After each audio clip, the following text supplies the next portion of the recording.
Dr. Nate. I'm Dr. McKee. And I'm Dr. Jesse, and today we're going to talk about the differences, the pros and cons between passive and active care. And just the roles that they play throughout the treatment. So let's talk about passive care first. So the most passive someone can be as far as getting treatment is that they do nothing active during the treatment process, that being the patient, where they basically lay down and the doctor or practitioner treats them with any modality, whether it's chiropractic manipulation, dry needling, cupping, different stretch therapy. Myofascial release, trigger point release, Correct. soft tissue mobilization in general. Massage. When is that useful, and what effect do you think that has on a patient if they solely get passive care as far as their treatment process to getting better for their pain? And it definitely depends on the type of patient, where they're at, their activity level too, so we can bring that into it. But yeah, why don't you just bring up a scenario? Yeah, so say somebody has acute lower back pain, never seen a chiropractor, never seen a physical therapist, and they just want to get assessed and they want to get better. Obviously, they have work, they want to stay, active, say they're in their middle age range. What, course of treatment could they get from a provider if they solely did passive care? I mean, what do you see in general? Well, if people would go see 10 different providers, whether PT or chiropractor, there'd probably be 10 different ways of going about it. There's a lack of standardization on how it's treated, but maybe stereotypically on the PT side, there might be a little bit more, just exercise, and maybe a little stereotypically on the chiropractic side, might be a little bit more passive treatment only, and not that it has to be one way or the other, but the best way to go about it is kind of a blend of some short-term improvements from some passive treatments, and then the person is getting shown some exercises on how to maintain those improvements and kind of taking accountability for their own recovery. Yeah. And a lot of the times that passive care allows you to do more of that active care. So for example, in your situation where you're talking about somebody with that acute low back pain flare up, a lot of times those paraspinals, that multifidi and everything in that lower lumbar spine is going to be kind of seizing up to guard that area. Right. But when those muscles start guarding up, getting all tense, those actual muscles become a little bit tender themselves. So we could use some dry needling to give them a little bit of just analgesic relief in general, help that muscle relax. Hopefully at that point, now that they have a little bit of that pain relief, we can start moving them through a little bit of light range of motion with McKenzie, some press ups, or even going to the cat cows like Dr. Nate likes to use. Yeah, and there's plenty of research on acute back pain of less than about 3 weeks where that's going on, where lumbar manipulation or a quick stretch where there might be some little clicks, there might not be, but just where that does have a significant improvement in their pain and function. So it's just getting them going with whatever they need at the beginning, like you said, to help them move better, and then we're kind of starting a little bit more passive, leading to totally active as things goes on. But just for let's talk about a different kind of patient, someone who's had recurrent problems going on for quite a bit, and then just what the passive versus the active therapy means for them getting better. So you're saying it's a chronic patient, maybe they had an acute or a recurrent flare-up of their lower back. Sure, we'll stick to lower back. So I think, this is a good topic because it's really the wild, wild west, and when you enter the healthcare system, you really don't know what you're going to get. Even if you see a chiropractor, you could see someone who, does something completely different from somebody else.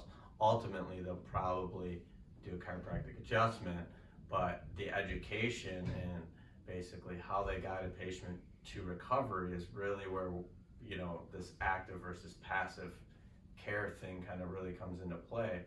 For example, as we've mentioned before, there's, chiropractic, hands-on gurus who want to basically say that they fixed you, a fixer, versus somebody who's just let's get you figured out, let's get you better.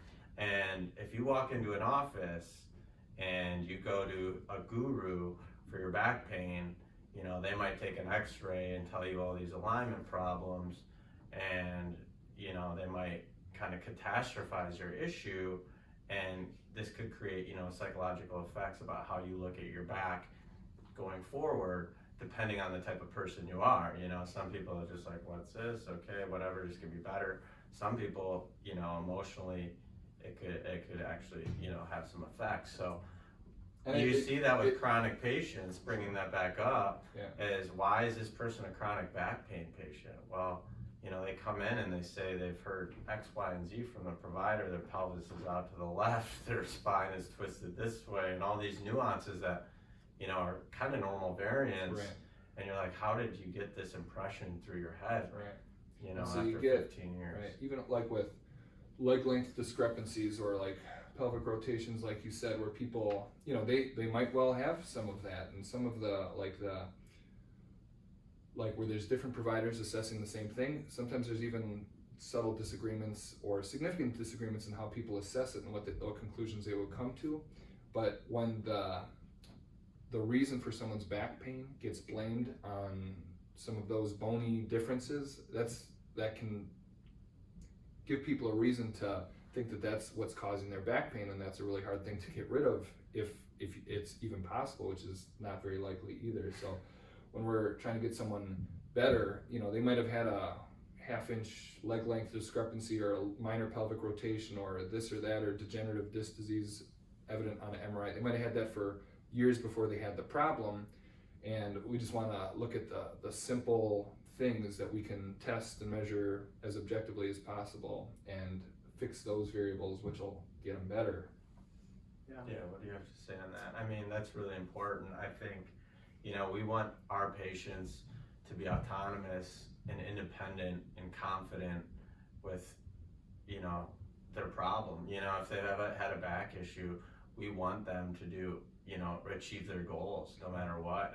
And the, you know, the sky's the limit. We've seen some, you know, really significant cases of back pain or shoulder pain that have like come through therapy or chiropractic that, you know, now they're doing wonderful things, you know, they're back to full activity.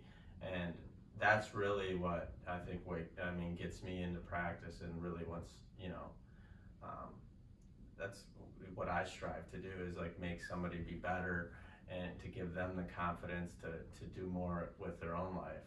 Yeah.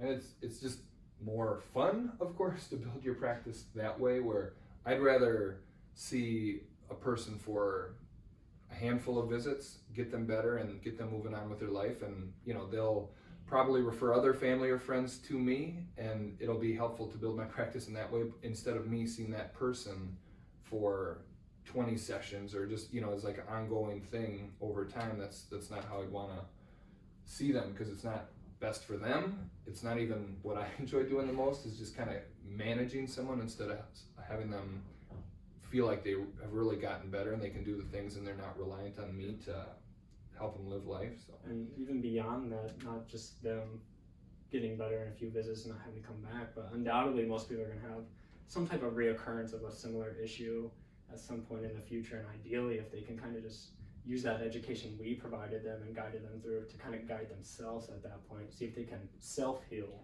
Right. And then if they need some further guidance, come back in at that point.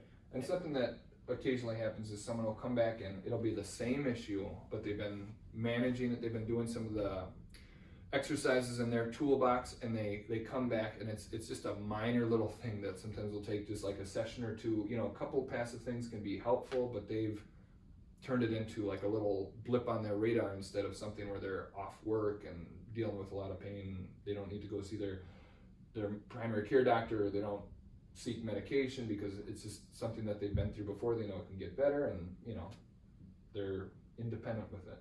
Yeah. You said those people you want to get better, you don't want to have to manage them and see them all the time.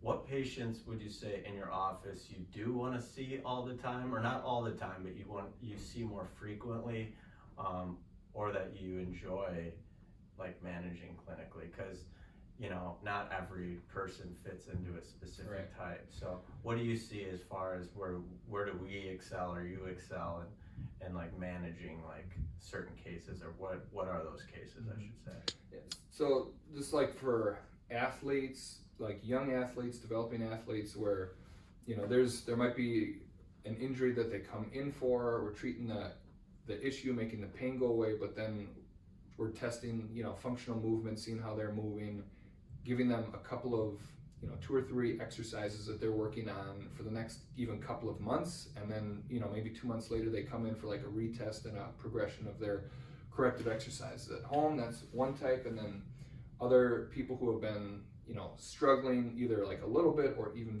a lot with chronic neck pain, chronic back pain, complex regional pain syndrome, just any sort of chronic pain condition where there's a lot to learn. So if you're gonna manage, and not just manage, but treat your condition where you're able to get back to doing things that you haven't been able to do in a while, there's a bit of education, pain neuroscience education, where we want to teach people about how pain works, how you can actually turn down the sensitivity of your nerves, of your nervous system, and then at the same time getting your body healthier too. So getting joints better used to motion, getting some muscles stronger, just gradually increasing their overall activity.